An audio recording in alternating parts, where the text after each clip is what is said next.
And they found more evidence, pointing to other targets, evidence the Philippine government says it passed on to the U.S.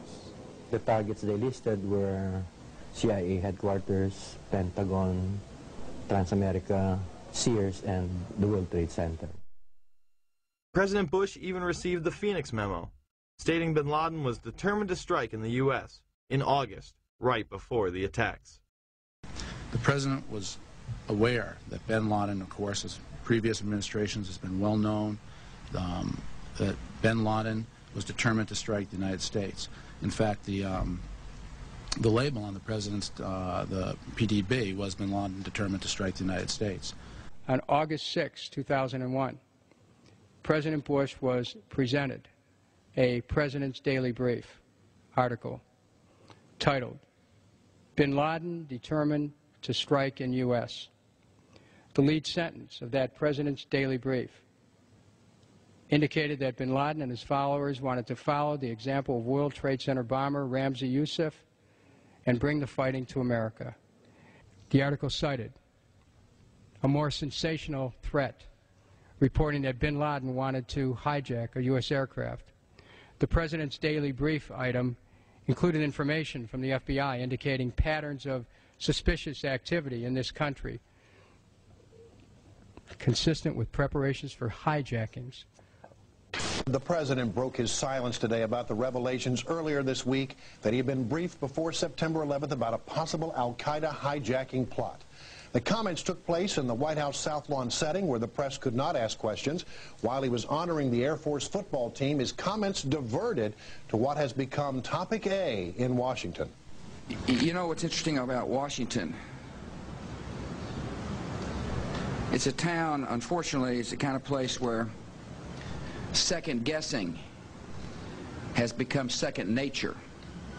What I want to say to my Democratic friends in the Congress is that they need to be very cautious not to seek political advantage by making incendiary suggestions, as were made by some today, that the White House had advance information that would have prevented the tragic attacks of 9/11. Clark confirms that in June, July, and August 2001, the Central Intelligence Agency warned the President in daily briefings of unprecedented indications that a major al-Qaeda attack was going to happen against the United States. It was so well known that the United States had done several drills with this exact scenario prior to 9/11. We're going to take a closer look tonight at another example of where, despite the conventional wisdom, there were people in the United States who actually were preparing to defend against the kind of attacks which occurred here on 9/11.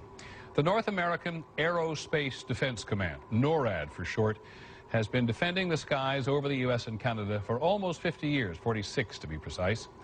USA Today reports that in the 2 years before the attacks on September the 11th, NORAD conducted exercises using hijacked airliners as weapons. And one target was the World Trade Center.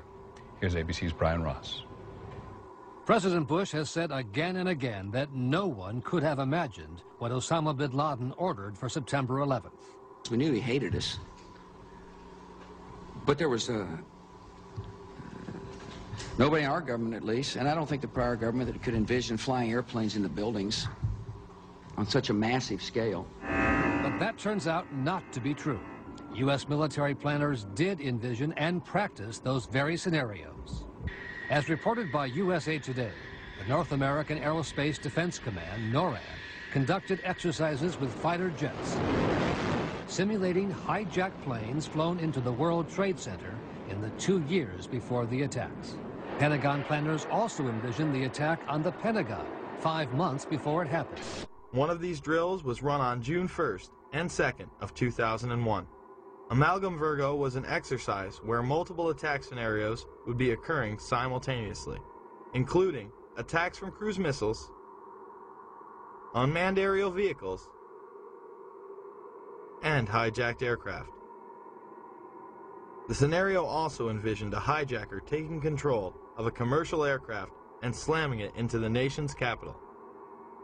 The exercises would constantly be monitored by military satellites and planes. Osama bin Laden was the poster boy for this plot, appearing on the cover. Isn't it a fact, sir, that prior to September 11, 2001, NORAD had already in the works plans to simulate in an exercise a simultaneous hijacking of 2 planes in the United States? Colonel Scott, do you have any data on that? I'm not aware of that, sir. I was not present at the time. That was Operation Amalgam Virgo. Yes, sir. So what did happen on 9/11? The truth is, there was a lot more going on that day than we are being told. There were several war games and exercises being run simultaneously, involving multiple government agencies.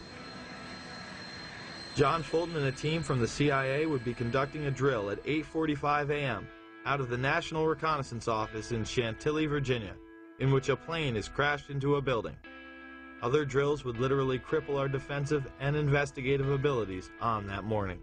But this very interesting information, Katie, Matt, and Tom, from the FBI, they have been operating a massive exercise from their hostage rescue unit. All of their top teams, about 50 personnel, helicopters, equipment, were in Monterey, California for the last 2 days, scheduled to fly back today commercially. So all of those people are out of place. It's fair to say, according to sources that we've talked to here at NBC, that the FBI rescue operations and other FBI operations are really in chaos right now because they can't reach their officials in New York. All of their phone lines are down, and now you've got all of their special experts on this stuck in Monterey, California, trying to get a military flight back because there are no longer commercial flights. So they are seriously out of pocket, and there is a real breakdown of the FBI anti-terror coordination team, which is, of course, the principal team that would lead any effort. I actually found myself in Montana with 50 state emergency managers, the director of FEMA, his top staff at the National Emergency Management Association conference, number of emergency managers from New York State, from Pennsylvania, from Virginia, Maryland, the district, most in New England, made the flight on a C-130 last night. It was one of the only flights across the country, a military aircraft. Northern Vigilance would redirect fighter jets out of the northeastern sector to patrol Canada and Alaska. Vigilant Guardian and Vigilant Warrior were exercises involving hijacked aircraft that would go in and out of radar. These would appear real to those involved. We fought many phantoms that day. We got many aircraft calls inbound that morning that turned out to be phantoms. During that time frame, we had multiple aircraft called hijacked all over the country. These exercises would not cease until after United 93 was brought down and the attacks were over. Open line. Surveillance, Sergeant Richmond. Sergeant Richmond, Sergeant Light from Cheyenne Mountain Pest Control. How are you? I'm doing fine. Okay, I need you to terminate all exercise inputs coming to Cheyenne Mountain at this time. Copy. And stay on loop until I verify that connectivity is disconnected on the exercise side only. Okay, no, do not do any more inputs on the exercise side and stand by. I got Cheyenne Mountain on the line. Terminating all exercise inputs. So, over, in case you didn't know, that exercise. Oh, yes. In fact, more hijackings were thought to be taking place. On the radar scope, and it's not just a video game. It's actually people's lives that you're trying to keep from running into each other. Other planes were thought to have been hijacked and almost shot down. An aircraft inbound to Whitehorse from Alaskan airspace was a hijacked aircraft, and that the military flight crews were aware of this, and they were en route to intercept the aircraft. Some of these war games and their details remain classified to this day. So is it any wonder that Donald Rumsfeld gave these warnings to military personnel the day after the attacks? Finally, I'd like to say a word or two to the men and women in the defense establishment,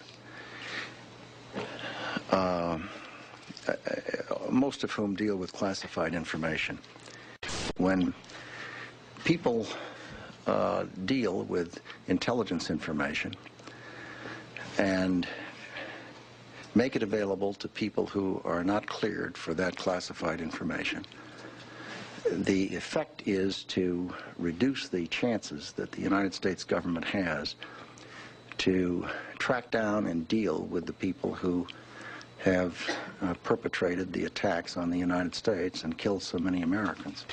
Later in the day, weapons are found planted on several other planes.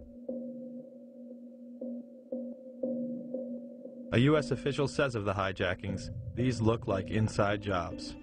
Sources tell Time that U.S. officials are investigating whether the hijackers had accomplices deep inside the airport's secure areas. And then there's the story of Flight 23. As bad as things were on Tuesday, there is a possibility that they could have been even worse. There was